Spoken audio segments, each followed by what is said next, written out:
เป็นศาสนาสำหรับชาติเราศาสนาในสมัยนี้เป็นของที่แยกจากชาติไม่ได้เป็นความจำเป็นที่เราทั้งหลายผู้เป็นไทยจะต้องมั่นคงอยู่ในศาสนาพระพุทธซึ่งเป็นศาสนาสำหรับชาติเราพระพุทธศาสนาก็ดีหรือศาสนาใดก็ดีที่ตั้งมั่นอยู่ได้ก็ด้วยความมั่นคงของผู้เลื่อมใสตั้งใจที่จะรักษาและข้าพเจ้าพูดทั้งนี้ก็เพื่อชักชวนท่านทั้งหลายอย่างเป็นเพื่อนไทยและเพื่อนพุทธศาสนิกชนด้วยกันทั้งนั้นเพื่อความมั่นคงแห่งพระพุทธศาสนาข้าพเจ้ารู้สึกว่าได้ทำหน้าที่สมควรแก่อุปถัมภ์พระพุทธศาสนาเราจะตั้งใจรักษาศาสนาของเราด้วยชีวิตและถ้าท่านตั้งใจจะช่วยข้าพเจ้าในกิจอันใหญ่นี้แล้วก็จะเป็นที่พอใจข้าพเจ้าเป็นอันมากเพราะฉะนั้นเป็นหน้าที่ของเราทั้งหลายที่จะช่วยกันบำรุงรักษาพระพุทธศาสนาอย่าให้เสื่อมสูญไปการที่จะบำรุงพระพุทธศาสนาเราต้องรู้สึกก่อนว่าหลักของพระพุทธศาสนาคืออะไรเราจะถือว่าเราเป็นไทยด้วยกันหมดเราจะต้องรักษาความเป็นไทยของเราให้ยั่งยืนเราจะต้องรักษาพระพุทธศาสนาให้ถาวรวัฒนาการอย่างที่เป็นมาแล้วหลายชั่วโคตรของเราทั้งหลายพระบรมราโชวาทของพระบาทสมเด็จพระมงกุฎเกล้าเจ้าอยู่หัวรัชกาลที่ 6พระบรมราโชวาทก็ดีพระราชนิพนธ์ก็ดีหรือพระบรมราชโองการของพระมหากษัตริย์ถือเป็นบทบัญญัติแห่งกฎหมายทั้งหมดทั้งสิ้นการบัญญัติให้พระพุทธศาสนาเป็นศาสนาประจำชาติไทยไว้ในรัฐธรรมนูญจึงเป็นสิ่งที่ถูกต้องทั้งกฎหมายและทางโบราณราชประเพณีการบัญญัติให้พระพุทธศาสนาเป็นศาสนาประจำชาติไทยไว้ในรัฐธรรมนูญย่อมเป็นหลักค้ำประกันให้กับประชาชนคนไทยว่าตนได้ปฏิบัติตามกฎหมายอย่างแท้จริงการบัญญัติให้พระพุทธศาสนาเป็นศาสนาประจำชาติไทยไว้ในรัฐธรรมนูญมิได้เป็นการลิดรอนสิทธิเสรีภาพของผู้ใดแต่เป็นการยืนยันความจริงตามกฎหมายและประวัติศาสตร์ชาติไทยการบัญญัติให้พระพุทธศาสนาเป็นศาสนาประจำชาติไทยไว้ในรัฐธรรมนูญจะทำให้พระพุทธศาสนาได้รับการอุปถัมภ์และคุ้มครองจากรัฐดุจเดียวกันกับที่องค์พระมหากษัตริย์ทรงกระทำมาการบัญญัติให้พระพุทธศาสนาเป็นศาสนาประจำชาติไทยไว้ในรัฐธรรมนูญจะป้องกันพระพุทธศาสนาไม่ให้ถูกลัทธินิกายนอกศาสนากระทำการใดๆได้ด้วยอุบายต่างๆนานาการบัญญัติให้พระพุทธศาสนาเป็นศาสนาประจำชาติไทยไว้ในรัฐธรรมนูญจะทำให้สังคมไทยมีแต่ความสุขร่มเย็นเป็นธรรม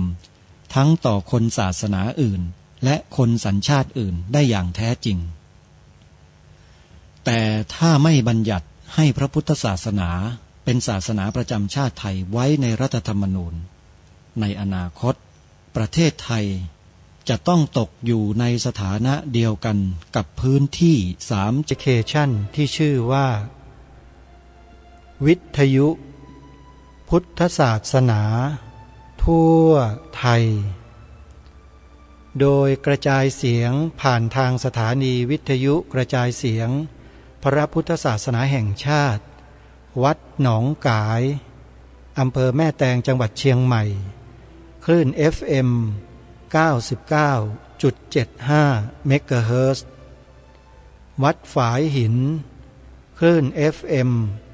104.50 เมกะเฮิรตซ์วัดศรีอุดมวงศ์คลื่น FM 101.75 เมกะเฮิรตซ์วัดป่าจริยธรรม FM 96.50 เมกะเฮิรตซ์วัดอารามมงคล FM 89.0 เมกะเฮิรตซ์วัดบ้านปลาคูน FM 104.50 เมกะเฮิรตซ์ วัดสามชุก FM 100.25 เมกะเฮิรตซ์ นี่คือสถานีวิทยุภาคพื้นดินที่กระจายเสียงออกอากาศให้ท่านผู้ฟังที่อยู่ภายใต้พื้นที่รัศมีของการออกอากาศเปิดเครื่องรับฟังวิทยุของท่านที่บ้านรับฟังกันได้แต่ที่จะทำให้ท่านผู้ฟังได้รับความสะดวกมากยิ่งกว่านั้นก็คือการฟังผ่านวิทยุโทรศัพท์มือถือฟังผ่านโทรศัพท์มือถือนะโยมนะทุกวันนี้เราท่านทั้งหลายคงปฏิเสธไม่ได้ว่าโทรศัพท์มือถือนั้นเป็นส่วนหนึ่งของชีวิตของเราไปแล้วการที่เราสามารถติดตั้งแอปพลิเคชันเพื่อรวบรวมสถานีวิทยุพระพุทธศาสนาแห่งชาติจำนวน40สถานีวิทยุเอาไว้ด้วยกันนั้นจึงไม่ใช่เรื่องทำได้ง่ายแต่เราทำได้แล้วแอปพลิเคชันวิทยุพุทธศาสนาทั่วไทยได้รวบรวมสถานีวิทยุพระพุทธศาสนาแห่งชาติออนไลน์ไว้ในแอปพลิเคชันนี้แล้ว40สถานีทั่วไทยเมื่อท่านดาวน์โหลดแอปพลิเคชันนี้ไว้ในโทรศัพท์ท่านก็สามารถพกโทรศัพท์มือถือของท่านไปไหนต่อไหนได้ทั้งหมดแล้วก็เปิดฟังรายการดีๆรายการธรรมะสาระที่เป็นประโยชน์ผ่านแอปพลิเคชันนี้โดยสถานีวิทยุพระพุทธศาสนาแห่งชาติ40สถานีและท่านก็สามารถเลือกรับฟังได้อย่างอิสระด้วยนี่คือสิ่งที่ทางรายการได้ประกาศเชิญชวนให้ท่านผู้ฟังได้ดาวน์โหลดแอปพลิเคชันนี้มาโดยตลอดแล้วก็บอกให้พวกเราได้ช่วยกันบอกต่อให้ญาติธรรมของเราได้รับสิ่งที่ดีเหล่านี้ไว้ด้วยกันจะเป็นคุณเป็นประโยชน์จะได้อานิสงส์แห่งบุญกันเป็นจำนวนมากเลยทีเดียวช่วยกันนะโยมนะวันนี้รายการคดีโลกคดีธรรมได้เตรียมคลิปเสียงการแสดงธรรมหรือบรรยายธรรมของท่านเจ้าประคุณสมเด็จพระพุทธโฆษาจารย์ปอ.ประยุตโตเรื่องราวที่เกี่ยวกับอริยมรรคมีองค์8มาเปิดให้พวกเราได้ศึกษาสดับรับฟังกันในรูปของเสียงการบรรยายซึ่งมีความชัดเจนมากเรื่องที่ท่านเจ้าประคุณสมเด็จพระพุทธโฆษาจารย์ท่านได้กล่าวเกี่ยวกับอริยมรรคมีองค์8นี้มีชื่อเรื่องเต็มๆว่ามรรคมีองค์8ก็กระจายออกไปจากวิถีชีวิตดีงาม3แดนนี่เองเป็นหัวข้อที่น่าสนใจแล้วเราฟังคำอธิบายขยายความของท่านเจ้าประคุณสมเด็จเกี่ยวกับเรื่องอริยมรรคมีองค์8ซึ่งเป็นการสืบเนื่องกับเนื้อหาที่ทางรายการได้นำเสนอในรูปแบบของเอกสารทางวิชาการคือผลงานการวิจัยของนิสิตนักศึกษาจากมหาวิทยาลัย3แห่งคือมหาจุฬามหามงกุฎและมหาวิทยาลัยขอนแก่นเราก็ได้ฟังกันไปจนจบแล้วเป็นการสรุปความย่อแต่การอธิบายนั้นเราจะต้องมารับฟังจากผู้ที่รู้ผู้ที่เชี่ยวชาญจริงๆในหลักธรรมคำสอนของพระสัมมาสัมพุทธเจ้าในที่นี้ทางรายการได้น้อมนำคำบรรยายของท่านเจ้าประคุณสมเด็จพระพุทธโฆษาจารย์ปอ.ประยุตโตซึ่งถือว่าเป็นผู้รู้เป็นผู้ที่ผู้คนทั่วไปแม้แต่วงการทางวิชาการไม่ว่าจะในระดับไหนก็ตามยอมรับทุกที่ทุกแห่งทั่วโลกมาเปิดให้พวกเราได้ฟังกันเราจะได้ประโยชน์จากการฟังคำบรรยายขยายความของท่านเจ้าประคุณสมเด็จมากน้อยเพียงใดนั้นก็ขึ้นอยู่กับสมาธิจิตของผู้ฟังแต่ละท่านถ้าใครตั้งใจมั่นมีสมาธิฟังอย่างต่อเนื่องก็จะได้ความรู้ความเข้าใจมากเพื่อไม่ให้เป็นการเสียเวลา เราไปติดตามรับฟังธรรมบรรยายในหัวข้อเรื่องมรรคมีองค์8ก็กระจายออกไปจากวิถีชีวิตดีงาม3 แดนนี่เองติดตามรับฟังได้ณบัดนี้นี่พูดถึงเรื่องไตรสิกขามันก็ย่อมไปเกี่ยวพันกับเรื่องมรรคเป็นธรรมดาทีนี้เราพูดกันมาแต่เรื่องไตรสิกขาสืบเนื่องมาเรื่องจากเรื่องอื่นๆทีนี้ไม่ได้พูดถึงเรื่องมรรคไว้เวลาไปมีเรื่องเกี่ยวข้องก็เลยเกิดความปัญหาหน่อยอย่างไงว่าถ้าไม่มีพื้นมาก็จะงง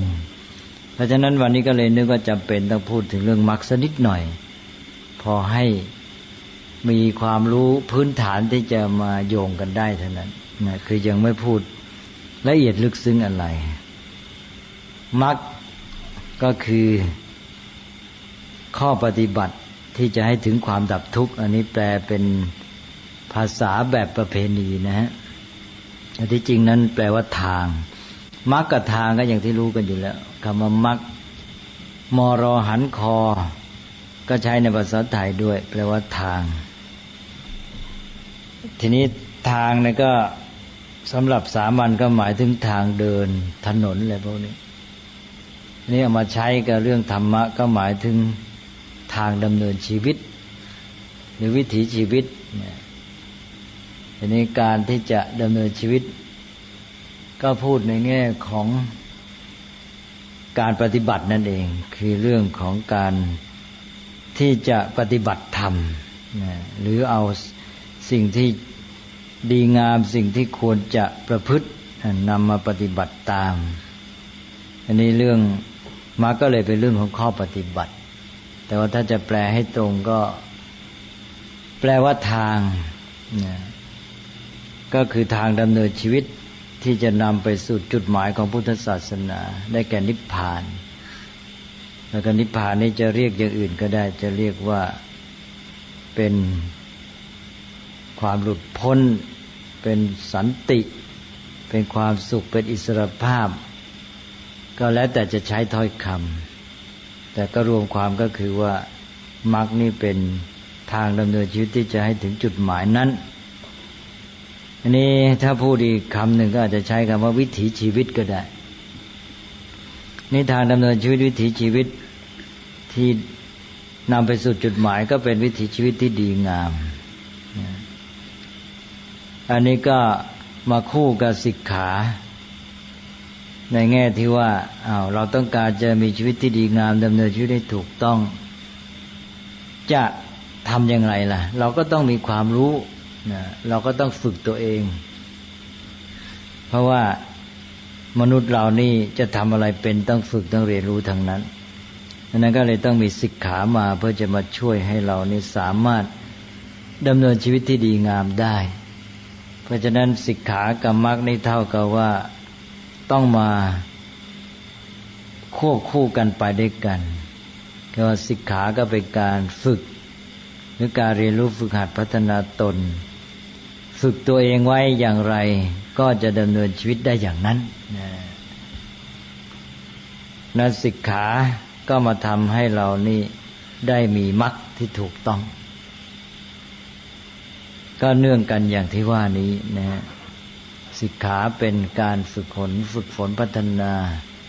แล้วก็มรรคก็เป็นการดำเนินชีวิตทีนี้สิกขาก็มี3ด้านคือ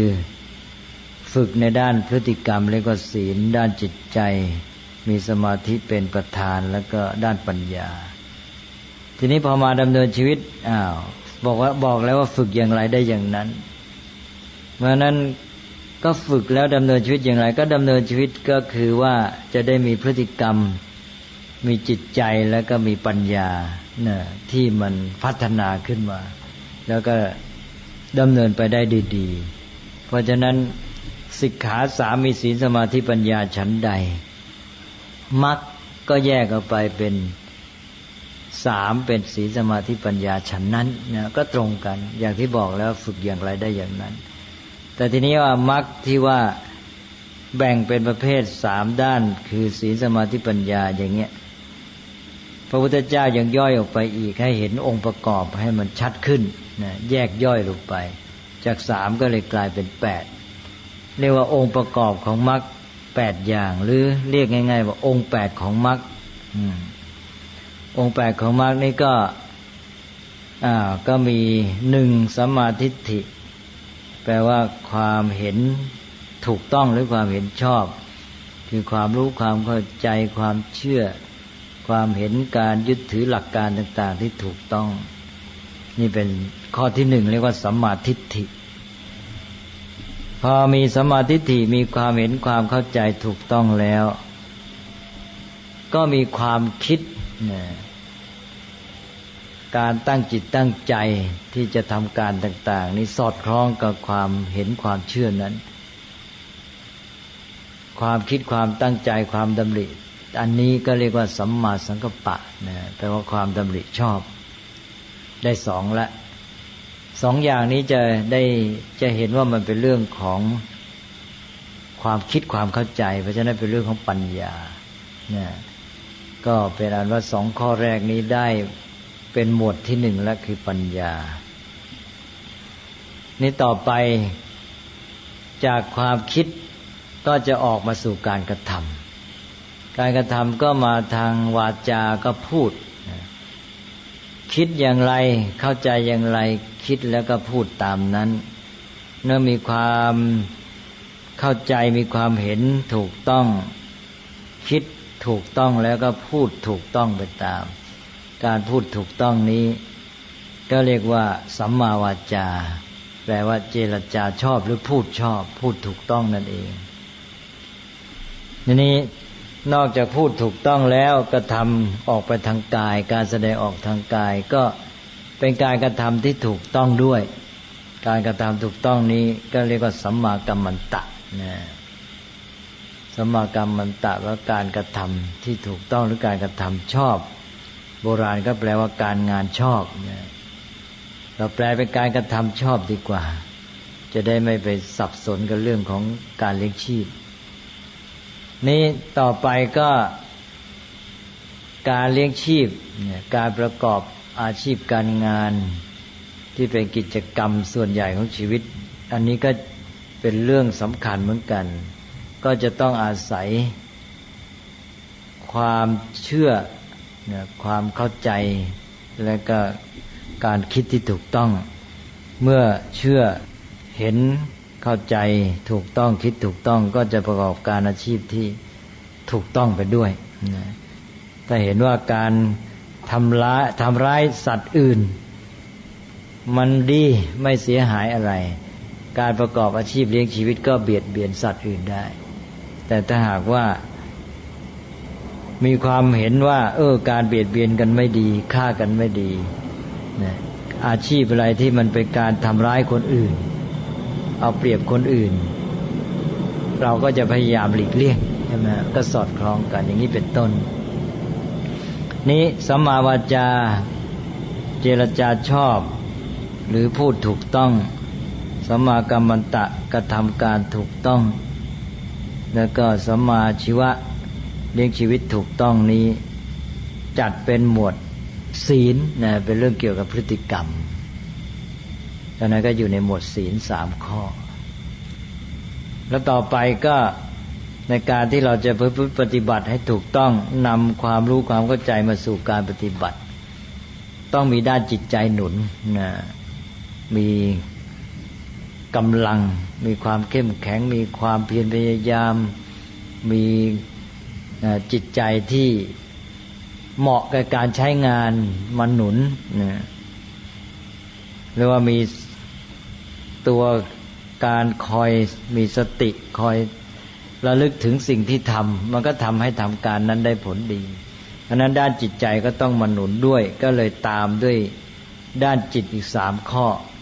ก็เป็นข้อที่6ก็คือสัมมาวายามะแปลว่าความเพียรพยายามชอบเพียรพยายามถูกต้องแล้วก็ต่อไปก็สัมมาสติความระลึกชอบแล้วก็สุดท้ายสัมมาสมาธิตั้งจิตมั่นชอบ3ข้อนี้ก็เป็นหมวดสมาธิก็แปลว่าครบ องค์8ของมรรคแล้วก็จัดมาก็เป็น3หมวดอย่างที่ว่าก็เป็นเพียงการแยกสอยให้เห็นว่าด้านศีลแยกละเอียดลงไปอย่างไรสมาธิแยกละเอียดลงไปอย่างไรปัญญาแยกละเอียดอย่างไรแต่ที่จริงไม่ใช่ละเอียดจริงหรอกนี่คือการแยกเฉพาะส่วนที่นับว่าเป็นองค์ของมรรคคือเป็นองค์ประกอบส่วนที่เป็นสำคัญที่จะให้วิถีชีวิตที่ดีงามนี่มันดำเนินไปได้นะแต่ว่ารายละเอียดในชีวิตของคนเนี่ยอย่างด้านจิตใจเนี่ยมันมีเยอะแยะมีอีกมากมายกว่านี้นะมีเป็นหลาย10อย่างนะไม่ใช่แค่ว่าด้านจิตใจมี3อย่างด้านปัญญาก็มีเรื่องเยอะแยะความรู้ความเข้าใจของคนด้านศีลความประพฤติก็มีรายละเอียดเยอะแยะแต่โดยหลักๆก็แยกได้เท่านี้นะเพราะเป็นตัวประกอบสำคัญในการที่จะมาทำการนี่เราพูดกันไปแล้วถึงด้านศีลนะไปแยกในแง่ของสิกขานี่ด้านของมรรคนี่จะเห็นว่าไม่ได้แยกเป็นหมวดแบบว่าเป็นด้านอาชีพไม่ได้แยกเป็นด้านอะไรนะเกี่ยวปัจจัยสันนิสิตศีลปาติโมกขสังวรศีลไม่ได้แยกแบบนั้นมาแยกเอาด้านกายวาจาและอาชีพเนี่ยจะเห็นว่ามันจะไปทำอะไรก็ตามมันก็อยู่ใน3อย่างนี้เนี่ยนี่กายด้านการแสดงออกทางกายก็จะทำอะไรก็ทำแต่ขอให้ปราศจากการละเมิดทำร้ายชีวิตร่างกายผู้อื่นปราศจากการล่วงละเมิดทรัพย์สินผู้อื่นปราศจากการละเมิดคู่ครองของรักหวงแหนผู้อื่นนะแล้วจะทำอะไรก็ทำไปมันไม่ใช่หมายความว่ามีแค่ไปเว้นแต่หมายความเป็นการสัจจามที่ว่าปราศจากไอ้เนี้ย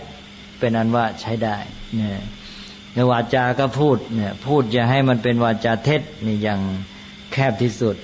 แต่ท่านขยายในมรรคนี้ท่านจะพูดถึงว่าเว้นจากวาจาเท็จแล้วก็ยังมีเว้นจากวาจาหยาบคายเว้นจากวาจาส่อเสียดเว้นจากวาจาเพ้อเจ้อเนี่ยแล้วเมื่อเว้นจากวาจาประเภทนี้แล้วก็พูดอะไรก็พูดไปเนี่ยมันก็จะเป็นวาจาที่ใช้ได้เนี่ยซึ่งมันจะมีรายละเอียดเยอะแยะเลยเรื่องวาจาแต่ว่าขอให้ปราศจากไอ้พวกที่ว่านี้อาชีพก็เหมือนกันก็อย่าให้มันเป็นอาชีพที่เสียหายซึ่งมันก็จะโยงมาหาในเรื่องของวาจาและก็กรรมตะนั่นแหละเนี่ยก็ประกอบอาชีพซึ่งมันทำไปแล้วมันก็ไม่มีการพูดเท็จทำลายผลประโยชน์ของเขาหลอกลวงเขาแล้วก็อาชีพนั้นมันก็ไม่ก่อการเบียดเบียนทำร้ายชีวิตร่างกายผู้อื่นนะไม่ไปละเมิดทรัพย์สินผู้อื่นไม่ไป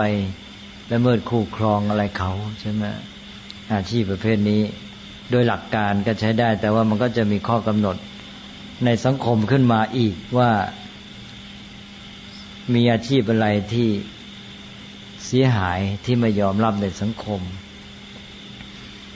แล้วก็ไทยก็จะมีรายละเอียดเช่นอย่างมีการกำหนดอกรณียวณิชชาการค้าที่ไม่ควรทำหรือเรียกในภาษาสมัยหลังว่ามิจฉาวณิชชาการค้าขายที่ผิดแล้วเนี่ยก็จะแยกรายละเอียดไปเรื่อยๆถึงว่าเป็นพระภิกษุนี่ก็จะมีรายละเอียดว่าอาชีพอะไรทำไม่ได้การเลี้ยงชีวิตอย่างไรไม่ถูกต้องเรื่องรายละเอียดอย่างนี้ก็ขยายไปเรื่อยแต่ว่าโดยหลักการก็จะพูดไว้สั้นๆเท่านั้นนะก็เป็นอันว่าเรื่องศีลนี่เราพูดกันไปแล้วว่ามันก็แล้วแต่ว่าจะไปอยู่ในสภาพชีวิตอย่างไรนะอย่างของพระภิกษุมีปาติโมกขสังวรศีลที่แยกเป็นสิกขาบท227แล้วยังมีสิกขาบทนอกปาติโมกอีกเป็นหลายร้อยหรือเป็นพันของภิกษุณีก็สิกขาบทในปาติโมกข์ก็311เป็นต้นถ้าเป็นคฤหัสถ์ก็เอาหลักๆเป็นสิกขาบท5แล้วก็มาดูกันว่าจะวางวินัยอะไรแต่ละอย่างไรนะฮะเพราะนั้นเรื่องนี้รายละเอียดพิจิตรพิสดารนี่ก็มีเรื่องเยอะแยะพูดแทบจะไม่มีที่สิ้นสุดแต่หลักการก็ได้อย่างที่ว่าสำหรับชีวิตพระจัดเป็น4หมวดอย่างที่ว่านะ ก็เรื่องศีลก็คิดว่าพูดกันไปแล้วเท่านั้นก็น่าจะพอทีนี้เรื่องของสมาธิหรือด้านจิตใจเนี่ยก็มีแค่3ข้อสัมมาวายามะเพียรพยายามชอบสัมมาสติระลึกชอบสัมมาสมาธิตั้งจิตมั่นชอบ3ข้อนี้ก็คือความเพียรสติและสมาธิเป็นองค์ประกอบสำคัญในการทำงานด้านจิตใจของมนุษย์นะที่จะให้ทุกอย่างดำเนินไปได้คุณสมบัติอย่างอื่นมีอีกเยอะแยะแต่ท่านไม่เอามาพูดถึงเพราะเจ้า3ตัวนี้เป็นสิ่งที่ต้องการทำประจำอย่างเวลาพูดถึงผู้ปฏิบัติกรรมฐานจะเห็นว่าเจ้า3ตัวนี้จะเด่นขึ้นมาเลยหรืออย่างแม้แต่ไปปฏิบัติวิปัสสนาไปบำเพ็ญสติปัฏฐาน4ก็จะมีอาตาปีสัมปชาโนสติมานะอาตาปีก็เพียรพยายามนี่อยู่ในสัมมาวายามะสัมปชาโนสัมปชัญญะนั้นเป็นเรื่องปัญญาและเป็นเรื่องวิปัสสนาแต่ว่าสติมามีสติแต่พร้อมกันนี้สมาธิก็ต้องเป็นฐานรองอยู่ถ้าจิตไม่มีสมาธิบ้างเลยก็ทำงานไม่ได้ผลใช่ไหมจิตไม่เหมาะกับการใช้งานอย่างที่เคยพูดไปแล้วสมาธิก็ต้องรองรับไว้แต่ในการปฏิบัติวิปัสสนาอย่างสติปัฏฐานสมาธิไม่ใช่ตัวเด่นไม่ได้ต้องการสมาธิลึกซึ้งนักกลับเป็นว่าตัวสติเนี่ยเด่นใช่ไหมแต่ว่าถึงไงสมาธิก็ต้องรองรับเป็นฐานอยู่มีสมาธิอยู่บ้างแต่ก็จะได้เห็นว่าแม้แต่ไปปฏิบัติวิปัสสนาซึ่งไม่ต้องการสมาธิมากมายไอ้เจ้าองค์ประกอบฝ่ายจิตคือความเพียรแล้วก็สติเนี่ยก็ต้องทำงานเป็นกำลังสำคัญที่ในการดำเนินชีวิตของคนก็เหมือนกันแหละในด้านฝ่ายจิตเนี่ยมันจะต้องมี1ตัวความเพียรเนี่ยอยู่ใช่ไหมถ้าไม่มีตัวความเพียรนี่แล้วอะไรมันจะมาทำงานใช่ไหมฉะนั้นคุณสมบัติอื่นๆนี่เป็นตัวประกอบอยู่เนี่ยทีนี้แม้จะโกรธจะทำตามโกรธก็ต้องมีความเพียรใช่ไหมแต่ว่ามันไม่เป็นสัมมาวายามะและไม่เป็นพยายามชอบเป็นมิจฉาวายามะไปในกรณีนี้เราต้องการดำเนินชีวิตที่ถูกต้องวายามะความเพียรพยายามก็มาแต่เป็นสัมมาวายามะแต่ว่าคุณสมบัติอื่นอะไรก็ตามที่จะมามีผลในทางที่จะปฏิบัติการในการดำเนินชีวิตได้ก็ต้องมีตัววายามะความเพียร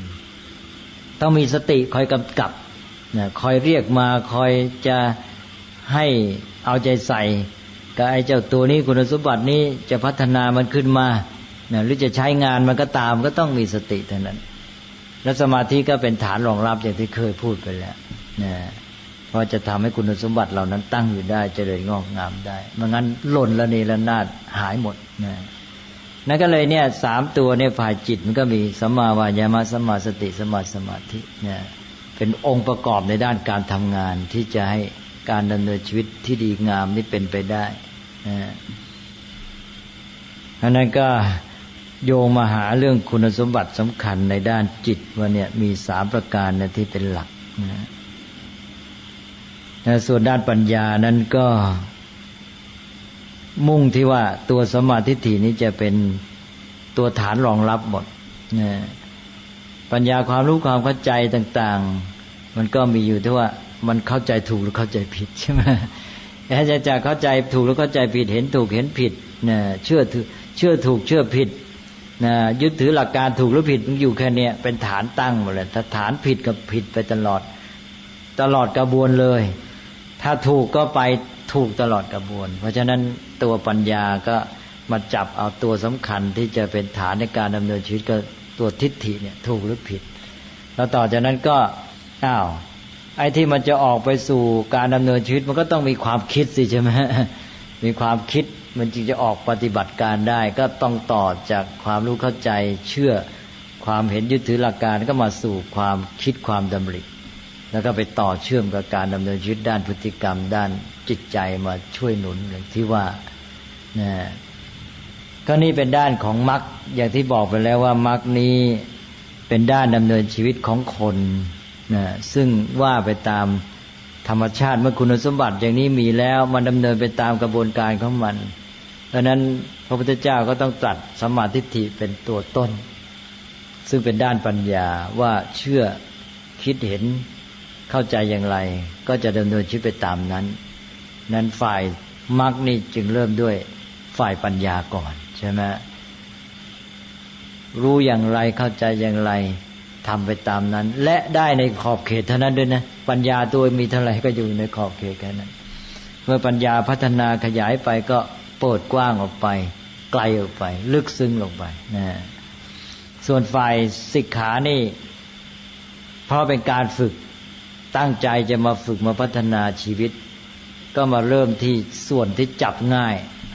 หยาบนะเป็นเครื่องมือก่อนอย่างที่ว่าก็เอาศีลนำนะศีลก็เป็นฐานเลยเป็นฐานในการฝึกนะพอฝึกศีลก็เป็นฐานให้ก้าวต่อไปสู่จิตสู่ปัญญาได้ผลดีนะอันนี้ก็เป็นอันว่าเป็นความสัมพันธ์ชุโยงกันระหว่างฝ่ายสิกขากับฝ่ายมรรคนะก็รวมความก็คือว่าสิกขาก็เป็นการเรียนรู้ฝึกหัดพัฒนาชีวิตให้ดำเนินชีวิตไปอย่างถูกต้องฝึกอย่างไรได้อย่างนั้นเมื่อเราฝึกมีพฤติกรรมจิตใจปัญญาได้อย่างไรเราก็ใช้พฤติกรรมจิตใจและปัญญานั้นในการดำเนินชีวิตได้อย่างนั้นก็สอดคล้องเป็นอันเดียวกันทีนี้ขอแทรกอีกนิดหนึ่งว่ามรรคนั้นน่ะบางทีไปพูดเป็นมรรคแปดเป็นภาษาพูดให้เข้าใจว่าเป็นเพียงสำนวนเท่านั้นเองพูดให้เข้าใจง่ายๆเดี๋ยวจะเข้าใจเป็นมรรคมี8ทางเข้าไม่ใช่8มรรคความจริงคำว่ามรรค8เนี่ยเป็นการพูดผิดด้วยซ้ำแต่มันก็เป็นวิธีพูดของคนไทยที่พูดให้สั้นเพราะจะพูดเต็มให้ถูกแล้วมันยาวคือคำที่แท้จริงยาวว่ามรรคมีองค์8หมายความว่ามรรคอันเดียวมรรคคือทางเดียวแหละทางดำเนินชีวิตมันก็ทางเดียวทางที่ถูกต้องแล้วมีองค์ประกอบ8องค์ประกอบ8อย่างนี้มารวมเป็นทางอันเดียวไม่ใช่เป็น8ทางนะเดี๋ยวเข้าใจเป็น8ทางก็ยุ่งหมดเลยนะสัมมาทิฏฐิไปทางสัมมาสังกัปปะไปทางเป็นไปไม่ได้นะมันเป็นทางเดียวกันแล้วก็องค์ประกอบทั้ง8นี้ก็มาประสานกันใช่ไหมแล้วก็มาต่อเนื่องกันทำให้เราดำเนินชีวิตไปได้นะก็เห็นจะจบได้เลยนะเรื่องความสัมพันธ์ระหว่างสิกขากับมรรคนะพอให้เห็นความเชื่อมโยงพอให้จับหลักได้นะเวลาพูดอธิบายลึกซึ้งลงไปละเอียดก็จะได้มีพื้นฐานที่จะเข้าใจเท่านั้นเองนี่ต่อไปก็จะได้ไปพูดในเรื่ององค์ประกอบในฝ่ายสมาธิด้านจิตเนี่ยให้เข้าใจว่าอ๋อที่เรียกว่าสตินั้นมันเป็นยังไง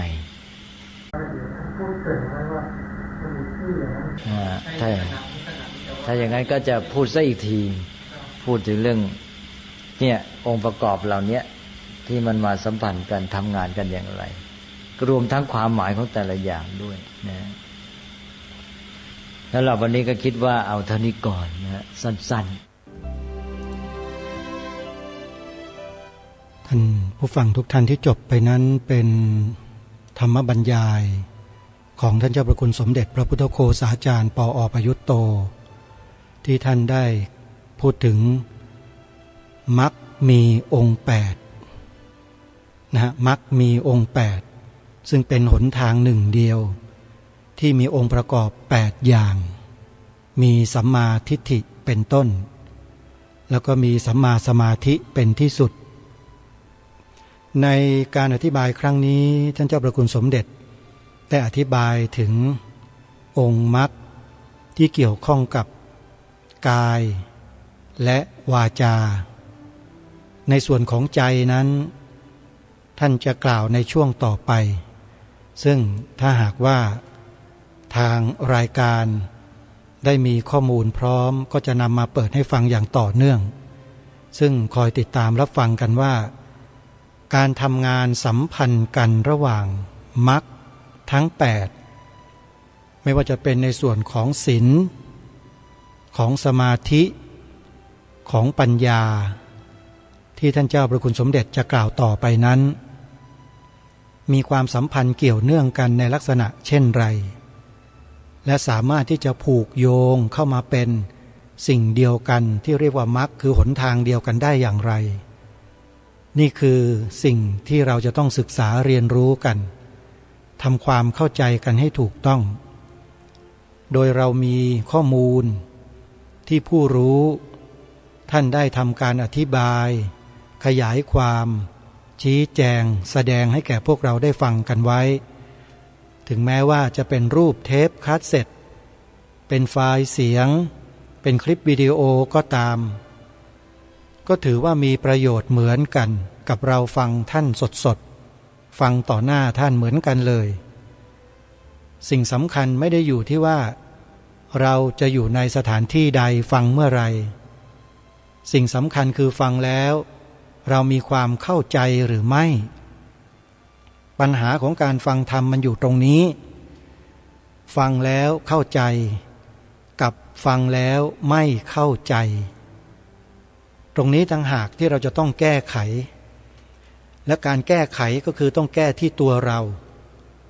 าไปฟังจากที่ไหนมาฟังจากใครมาแล้วเราเข้าใจถูกหรือไม่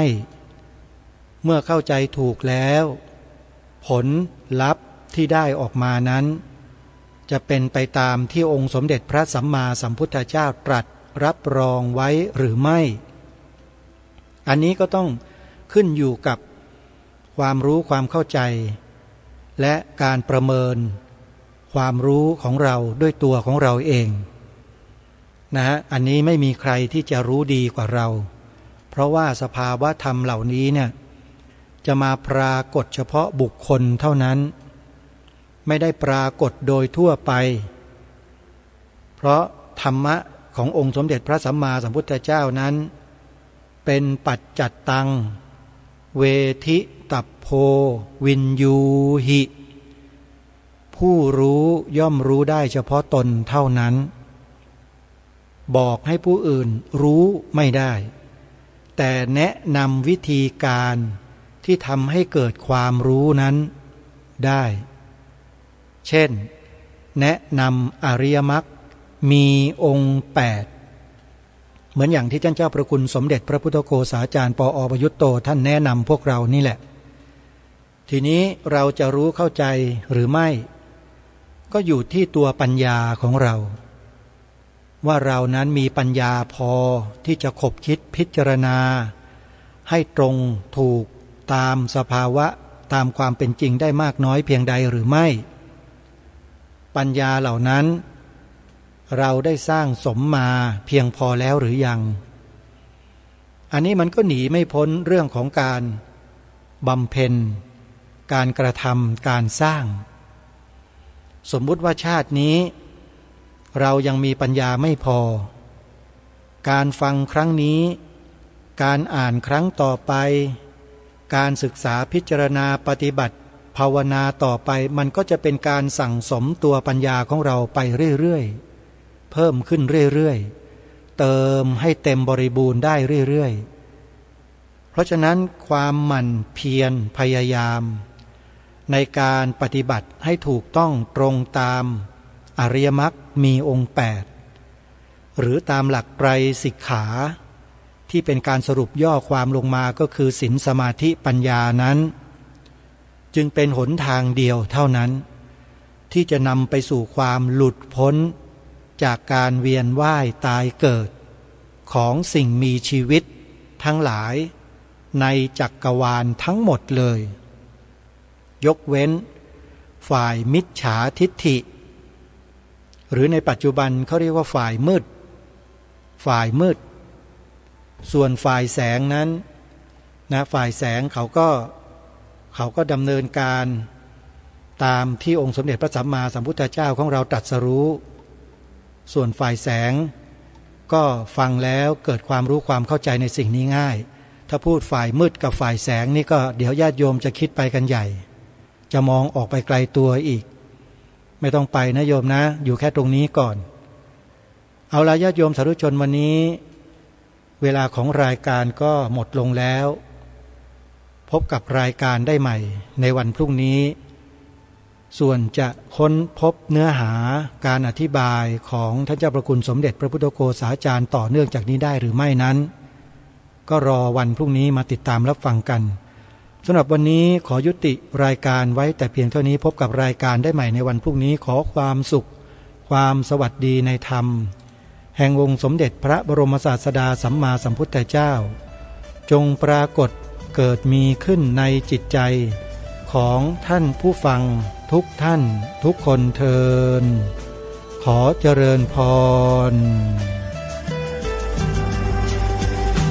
กล้าคิดก็ต้องกล้าทำอย่ากลัวถ้าทำความดีเป็นศึกษาปัญหาให้ทันท่วงทีเมืองไทยจะพัฒนากว่านี้รายการดีๆคดีโลกคดีธรรมขอรำพัน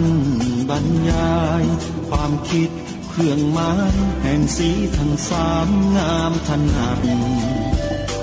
ขาวคือบริสุทธิ์สีสวัสดิ์หมายพระไตรรัตน์และธรรมะคุ้มจิตไทยแดงคือโลหิตเราใสซึ่งยอมสละได้เพื่อรักษาชาติศาสนาน้ำเงินคือสีโสภาอันจอมกระชากถ้าโปรดเป็นของส่วนองค์จัดริ้วเข้าเป็นไตรรงค์จึงเป็นสีธงที่รักแห่งเราชาวไทยทหารอวตารนำไปยงยุทธวิชัยวิชิตก็ชูเกียรติสยามประเทศไทยที่เจริญมั่นคงมาได้จนถึงทุกวันนี้มิได้เกิดขึ้นจากความหวาดกลัวอย่างคลาดเขลาแต่บรรพบุรุษไทยของเราทุกยุคทุกสมัยล้วนแต่มีความกล้าหาญและชาญฉลาดปกป้องเอกราชสร้างชาติให้เกิดความมั่นคงโดยมีธงแห่งพระไตรรัตน์เป็นเครื่องนำชัยจึงเป็นที่มาที่ไปของรายการคดีโลกคดีธรรมกล้าคิดก็ต้องกล้าทำอย่ากลัวถ้าทำความดีเป็นศึกษาปัญหาให้ทันท่วงทีเมืองไทยจะพัฒนากว่านี้รายการดีๆคดีโลกคดีธรรมรายการดีๆคดีโลกคดีธรรม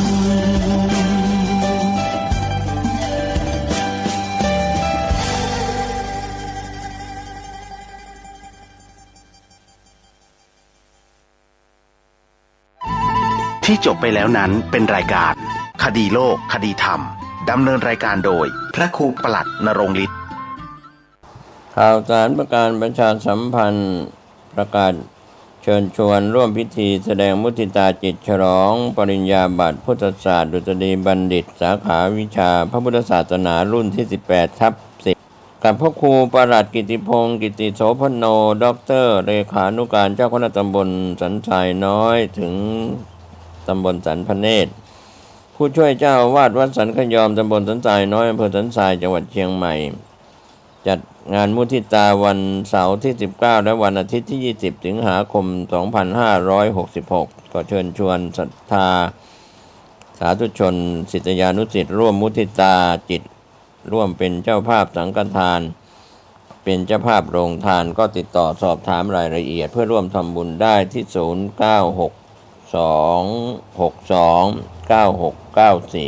ได้ทุกวันก็เป็นงานบุญงานกุศลมุทิตาจิตฉลองปริญญาบัตรพุทธศาสตร์ดุษฎีบัณฑิตสาขาวิชาพระพุทธศาสนารุ่นที่ 18/10 แด่ท่านพระครูประหลัดกิติพงศ์กิติโสพโนด็อกเตอร์เลขานุการเจ้าคณะตำบลสันทรายน้อยถึงสันพระเนตรผู้ช่วยเจ้าวาดวัดสันขยอมตำบลสันทรายน้อยอำเภอสันทรายจังหวัดเชียงใหม่เชิญท่านร่วมงานนี้ทั้ง2วันวันเสาร์ที่19และวันอาทิตย์ที่20สิงหาคม2566โดยทั่วหน้ากัน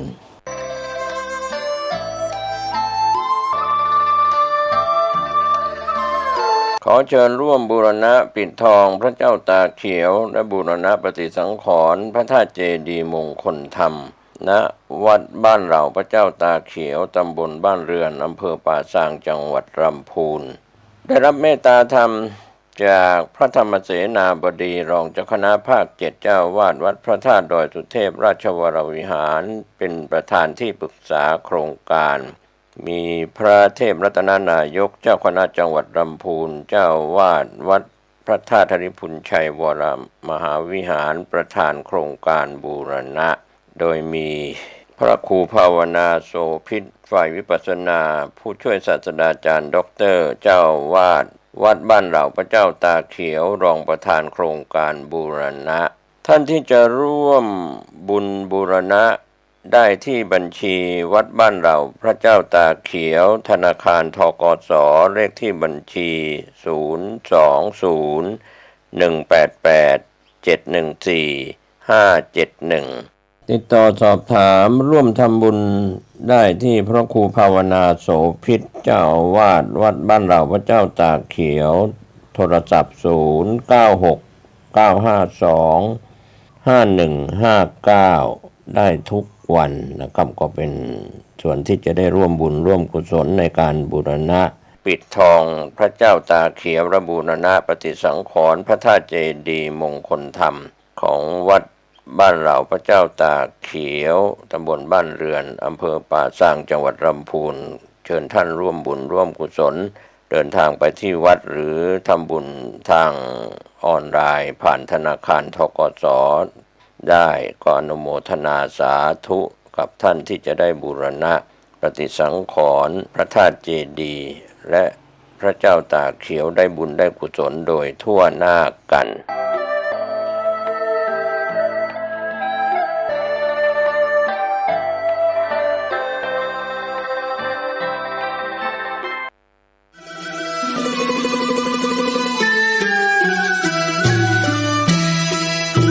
ขอเชิญร่วมทำบุญสร้างกระเบื้องดินเผาธรรมชาติบันไดพญานาควัดโบสถ์ชัยมงคลตำบลมะเขือแจ้อำเภอเมืองจังหวัดลำพูนแผ่นละ50 บาทตารางเมตรละ500 บาทร่วมทำบุญได้ที่ธนาคารกสิกรไทยหมายเลขบัญชี110-333-5287ชื่อบัญชีวัดโบสถ์ติดต่อสอบถาม092-565-4536หรือสอบถามทางไลน์ ID @209LIMJR การก่อสร้างบันไดนาคราชสู่พระนิพพานณปริยนันทธรรมสถานในครั้งนี้จึงนับว่าเป็นรากฐานแห่งความสมบูรณ์แห่งบุญอานิสงส์ในกองบุญครั้งนี้ส่งผลให้ผู้ร่วมสร้างมีชีวิตและทรัพย์สินที่มั่นคงแข็งแรงมีฤทธิ์เดชตบะมีทรัพย์ในดินสินในน้ำได้รับการคุ้มครองจากพยันตรายทั้งปวงเหมือนดั่งองค์นาคราชปกป้องพระพุทธศาสนาปลอดภัยจากอันตรายทั้งปวงทั้งโลกนี้และโลกหน้าทั้งยังเป็นการค้ำชูพระพุทธศาสนาให้มั่นคง